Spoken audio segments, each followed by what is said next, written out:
Yeah, I want to go over a little brief overview of this. Actually, vehicle is predates the Suzuki Samurai, and also want to highlight exactly how Suzuki tried to make the Samurai more safe than the original ones they were selling in Japan before they introduced it into in the United States. Just to preface this, I'm going to go over some specifications on this vehicle that's a little bit different. You might, people are into this stuff, might find interesting. But if you recall, the Volkswagen Beetle stopped being sold in the United States, I think in 1978, I believe it was, or maybe it was 79. And after all those years of production, and it was the last of its type, very simple, kept the same pretty much every year except only true improvements, and it was a market that needed to be addressed. So when Suzuki introduced this vehicle, the Jimny, or actually this is the Samurai, this is actually a Jimny 1300. This is an 85. This predates the Suzuki Samurai. Although it has the same engine, it's a 1.3 liter engine and it's the 5-speed transmission. There are some differences. But when he introduced this, it came out that there was going to be, a simple fuel-efficient vehicle available again. This basically is like a Japanese Volkswagen with 4-wheel drive. And but what they did was they made it more safe for the American market. My suspicion, it's only a suspicion, that when Consumer Reports did the hatchet job on Suzuki after 2 years, their first 2 years of stellar sales, and they said they rolled over, I almost suspect there was some kind of impetus from some other competition that this vehicle was selling against, possibly. So anyway, one thing different about what predates the Suzuki Samurai, this is 1 year earlier. The track width from center of wheel to center of wheel is exactly 90 centimeters more narrow. That's 3.5 inches. It's just a shade. If you go from the center of the tire to the center of the tire, it's just a shade under 4 feet. The center of the tire to the center of the tire. So actually this one's more narrow, so it would even be more rollover prone. So what they did when they introduced the Suzuki Samurai these were being sold in Japan and Asia and all over the place and all over the world before being introduced in America without any kind of drama about rollover problems, and it was more narrow. So when they introduced it into the American market, they made it safer. The other thing is, now this makes it more off-road worthy because it's more narrow.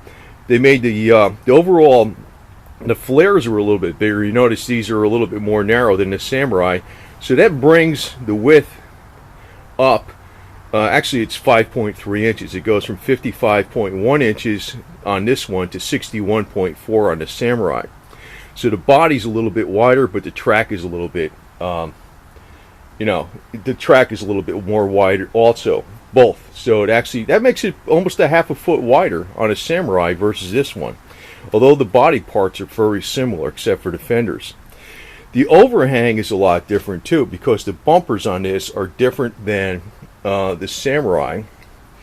And the overhang actually comes out to 9.6 inches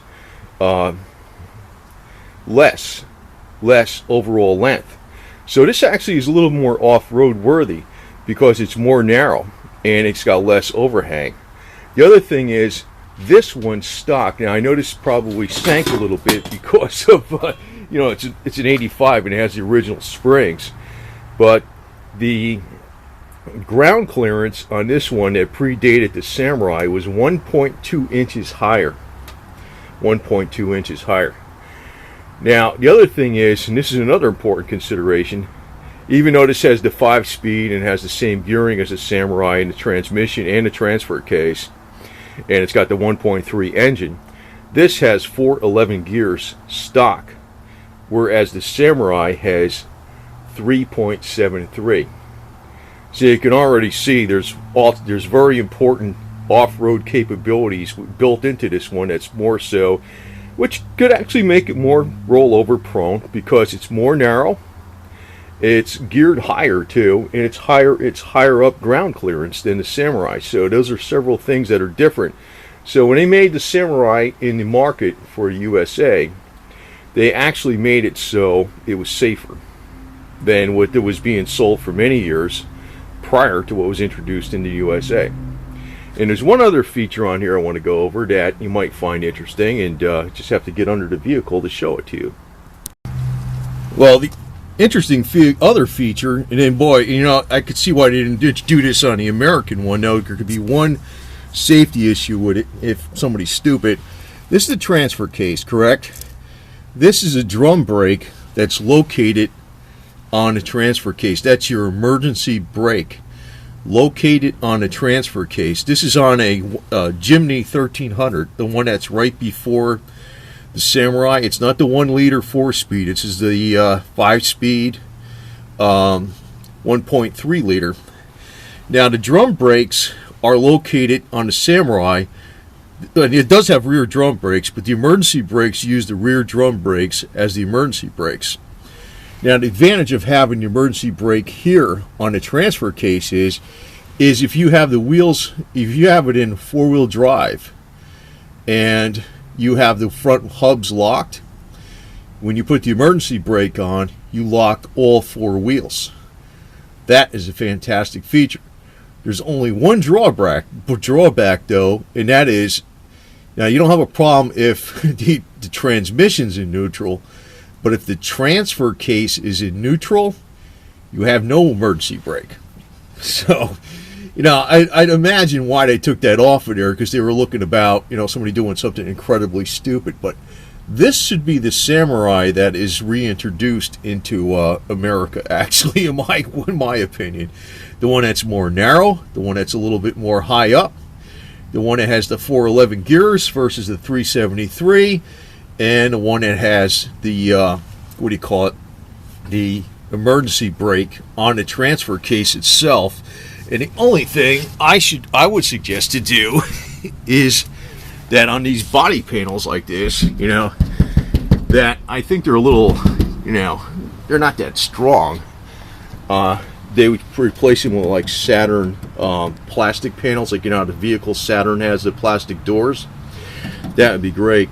But, you know, if you want a vehicle, oh, the other thing about this one too, half doors. Now this is very unique. This is a stock factory half door. You see, unsnap it. It's a half door. That's exactly what it is. It's a half door. See, I've never seen one like this ever, to tell you the truth. So I've had this vehicle since 1987. I got it 2 years old with low mileage on it, and it's actually almost a it's got a real little bit of minor rust. It's getting clobbered. It's pretty much all clobbered. You know, it's clean, and it's going to get painted here pretty soon, probably in the spring or something. But this was the Volkswagen of the new Volkswagen, basically, from Japan. Basically, that's what this is. And, you know, actually, if they got together with Volkswagen and they produced Samurais, because you can convert them today with the 1.6 diesel engine, you'd have a 4-wheel drive that gets 45 miles to the gallon. So anyway, I gotta say this, you know, I guess, you know, it almost comes down to like somebody's got to have to demand to bring this type of stuff back, because, you know, these are the type of 4-wheel drives you really want to have.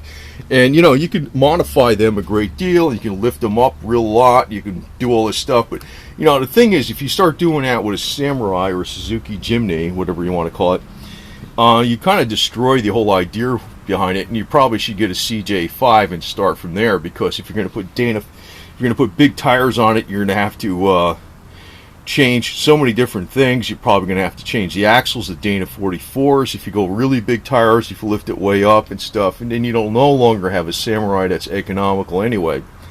But this thing was about as economical as a Volkswagen, and it's a great little vehicle. So you know, they killed it because I think the competition from they didn't like the competition. I have a sneaking suspicion there was more to this Consumer Reports hatchet job than you think. And you know, it's to the detriment of the average American consumer to the max, if you think about it. This vehicle is something you can keep for 100 years, literally, and it will still be fine. And unlike anything else that's out there. So consider the cost savings on it. And it's a lot of fun. It's convertible and everything else.